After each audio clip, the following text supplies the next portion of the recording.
Your cells are meant to do what's called cell management. All right, this is where your cells are going to find the old cells in your body, they're going to kill them and replace them. This is what's supposed to happen in your body. Cell management is a natural part of what it's supposed to go on in your body, and this is what gives you longevity of life. However, what ends up happening is, because you eat so much and the things that you're eating, you don't give your body time enough to go into cell management. So pay attention to what's happening. When you eat, your body has to go into war mode. So now you're throwing these things in your vessel. 95% of them are not in harmony with your vessel in the first place. So your body has to fight constantly. As soon as you start eating, it's fighting because of all of these unnatural things that you put into it. So now the thing is, when you give your body time, this is why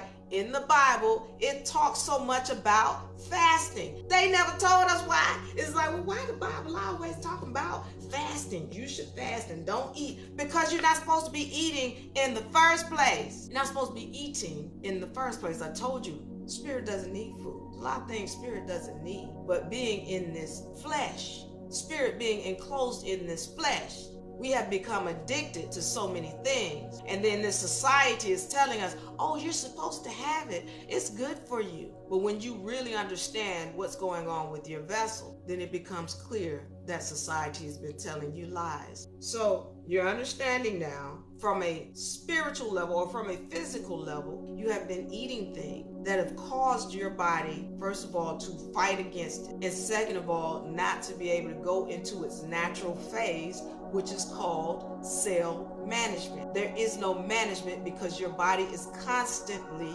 at war.